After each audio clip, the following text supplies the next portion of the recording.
Olá, queridos alunos e queridas alunas da Unimes Virtual. Esse vídeo é para tratar das palavras-chave. Foi uma solicitação de alguns alunos que mandaram mensagem pelo chat, pedindo mais esclarecimento, para além do que estava disponível no roteiro, sobre as palavras-chave, tá? Façam esse movimento mesmo. Não compreenderam bem? Escrevam que a gente vai gravando vídeo e vai subindo novas orientações para vocês aí na plataforma, tá? Criei um roteiro para em 2 páginas vocês terem um caminho aí trilhado falando especificamente de palavras-chave, tá?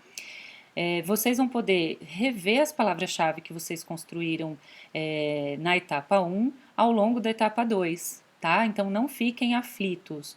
Grupo cooperativo de estudo, gente, é um componente curricular voltado para o exercício da pesquisa. Então, não tem problema se lá na etapa 1 uma coisa não ficou clara, se vocês não conseguiram alcançar direito, compreender direito o contexto, expressar direito no texto que vocês responderam do roteiro. Na etapa 2, vocês vão dar continuidade, né, respondendo o roteiro da etapa 2 e podendo revisar alguns conceitos e algumas respostas da etapa 1, porque significa que vocês continuam se exercitando na pesquisa. Tudo bem? Ficaram mais tranquilos agora? Não fiquem aflitos em relação a isso, tá? E aí vamos às palavras-chave. Essas dúvidas que vocês estão, elas são super pertinentes e acompanham até pesquisadores experientes, né? Vocês que estão começando agora no exercício da pesquisa, é muito comum, então não se sintam mal por causa disso, tá? A palavra-chave vai ficando mais clara para vocês na medida em que vocês vão se exercitando na pesquisa, como é o objetivo do nosso componente curricular de grupo cooperativo de estudo, e também na medida em que vocês vão lendo cada vez mais artigos científicos, né? Artigos científicos, né, acadêmicos, outros textos acadêmicos, TCCs, monografias, dissertações, teses, né? Na medida em que vocês tiverem mais leituras desse tipo de texto, vocês vão se aproximando mais dessa compreensão do que são as palavras-chave, para que serve, até pensando, né, nossa, esse autor usou essa palavra-chave aqui, mas ela não está muito condizente com o texto. A gente até cria esse olhar crítico, né, em relação a outros trabalhos, tá? Bom, eu coloquei no roteiro para vocês, então, algumas definições, né? Para que servem as palavras-chave?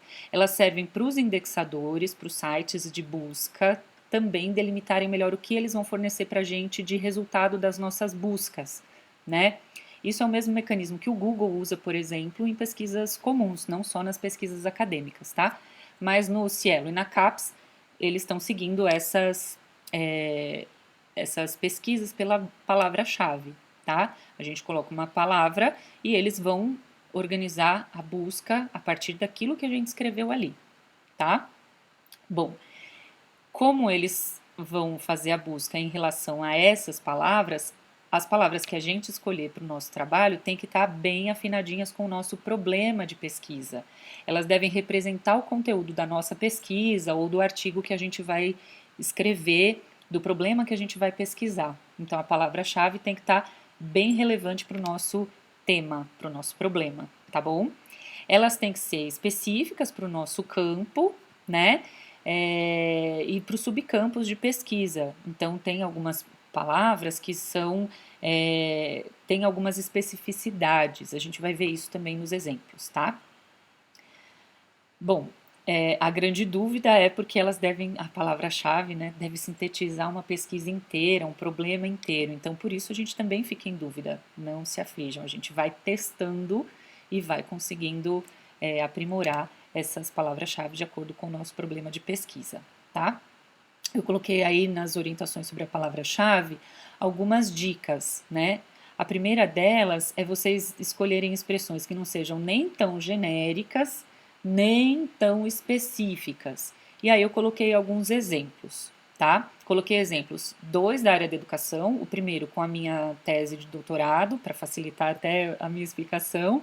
O segundo exemplo é da dissertação de mestrado da Nívia Zanardo, que eu coloquei para vocês também no roteiro da etapa 2. O exemplo 3 é um exemplo de uma pesquisa em marketing digital para pessoas com deficiência. E o exemplo 4 da área da agronomia, para vocês verem que todas as áreas usam, né, as palavras-chave e a partir do título ou do problema de pesquisa, como a gente vai delimitando isso em todas as áreas do conhecimento, tá?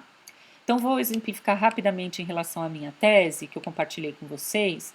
O título da minha pesquisa foi Currículo Escolar e Enfrentamento à Violência Sexual Intrafamiliar contra a Criança e o Adolescente no município de São Paulo. Eu escolhi as palavras-chave que foram centrais para a pesquisa. Então, eu foquei nos principais temas que eu abordei e que eu já sabia que eu ia estudar na tese, né? Que foram justiça curricular e violência sexual intrafamiliar, tá? Como esses temas ainda são muito amplos, as palavras-chave expressaram também o foco da pesquisa, né? Que são as ações de enfrentamento e de prevenção da violência sexual intrafamiliar por meio do currículo escolar. Aí uma dica importante, né? Se a gente digita currículo, vai aparecer currículo da área de RH, de administração e tudo mais. Se a gente coloca currículo escolar, a gente já tem outro resultado de pesquisa. Se a gente coloca currículo da educação infantil, a gente tem outro resultado de pesquisa. Então a palavra-chave tem que ser bem focada no que a gente está pesquisando, tá? Por isso que lá na minha última palavra-chave eu coloquei currículo da Rede Municipal de Educação de São Paulo, porque eu não queria pesquisar qualquer rede de educação, não queria pesquisar qualquer currículo escolar, era muito específico para o município de São Paulo, que foi onde eu desenvolvi a minha pesquisa, tá?